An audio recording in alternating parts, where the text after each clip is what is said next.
ফুল ফুটুক আর নাই ফুটুক, আজ বসন্ত। কোকিল ডাকুক আর নাই ডাকুক, আজ পহেলা ফাল্গুন। সবাইকে ফাল্গুনের শুভেচ্ছা জানিয়ে আজকের ব্লগটি শুরু করছি। চলে আসলাম নতুন আরেকটি ভিডিও নিয়ে। আমার এই নতুন ভিডিওতে সবাইকে স্বাগত জানাই। কাছে এবং দূরে, দেশ এবং দেশের বাইরে যে যেখান থেকে আমার ভিডিওটি দেখা শুরু করছেন, আশা রাখি সবাই ভালো আছেন। আমরাও আলহামদুলিল্লাহ ভালো আছি। একই দিনে অনেকগুলো উৎসব ছিল।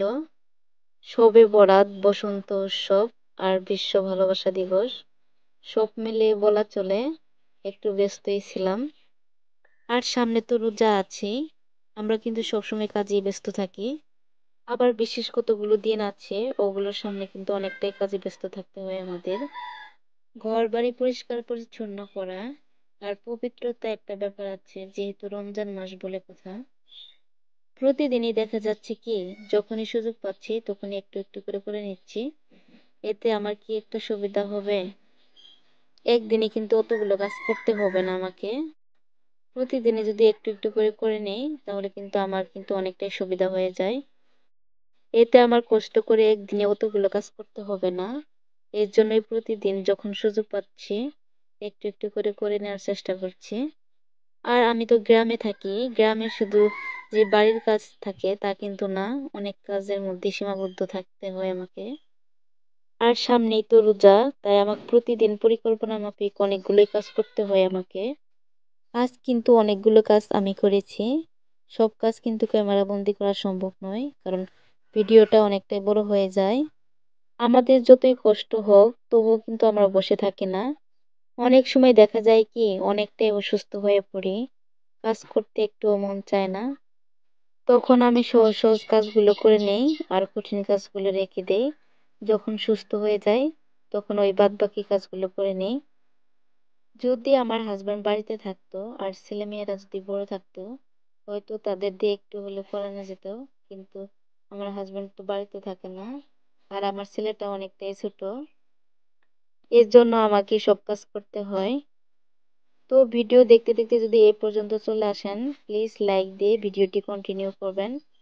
আর যদি আপনি নতুন ভিজিট করে থাকেন, যদি আমার ভিডিওটি ভালো লেগে থাকে, প্লিজ আমার চ্যানেলটি সাবস্ক্রাইব করে আমার পাশে থাকতে পারেন। তো আমার ফ্যামিলিতে আমার শ্বশুর শাশুড়ি থাকে। আমার শাশুড়ি কিন্তু অসুস্থ। মাঝে মাঝে কিন্তু আমার শ্বশুর আমার অনেক কাজে কিন্তু হেল্প করে থাকে।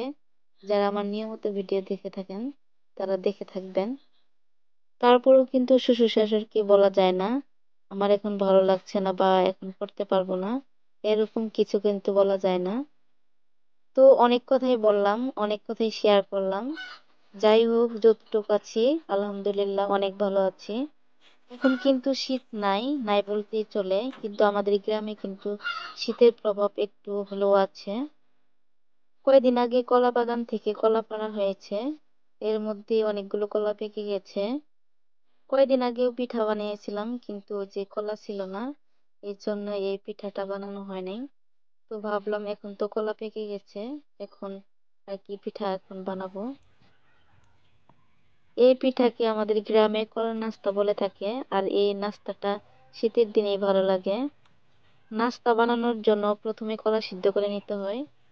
কলা সিদ্ধ হয়ে গেলে কলার খোসা ছাড়িয়ে একটু চটকে নিতে হবে।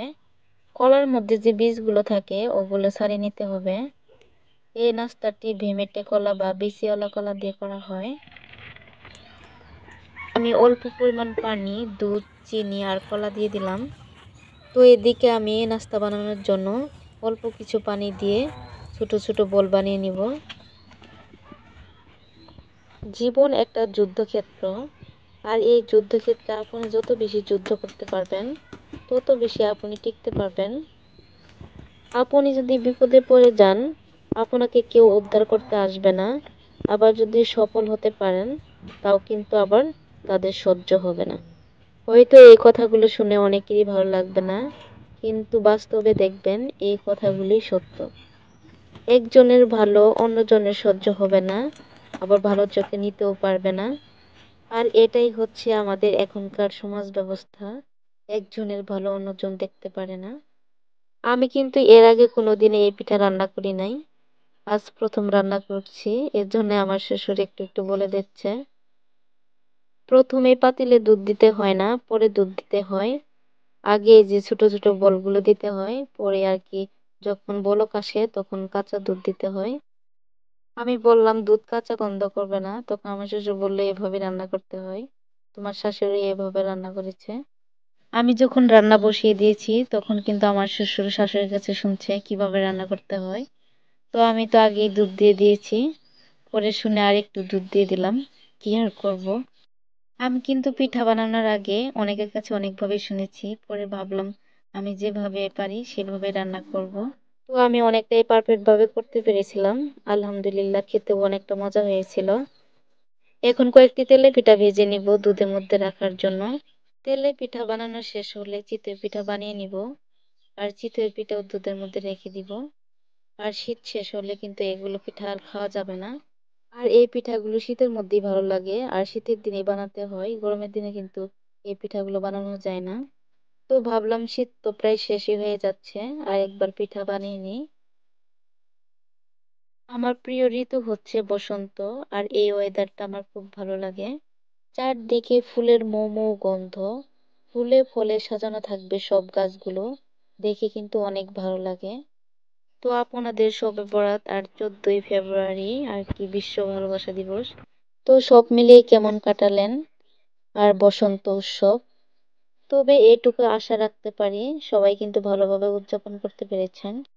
তো আমার আজকের ভিডিওটা কেমন লেগেছে তা অবশ্যই কমেন্টে জানাবেন। যাই হোক, অনেক কথাই বললাম। আজকের ভিডিওর ভালো এবং মন্দ দিক আপনারা চাইলে কমেন্ট বক্সে জানাতে পারেন। আশা করি পুরো ভিডিও জুড়ে আমার সাথেই থাকবেন। বসন্তের রঙে রঙিন হয়ে উঠেছে চারপাশ। এই রং থাক অক্ষত আমাদের জীবনের 12 মাস। সবাইকে পহেলা ফাল্গুনের শুভেচ্ছা জানিয়ে আজকের ব্লগটি এখানেই শেষ করছি। সবাই ভালো থাকবেন, সুস্থ থাকবেন। দেখা হবে নতুন কোনো ভিডিওতে। সবাইকে আল্লাহ হাফিজ।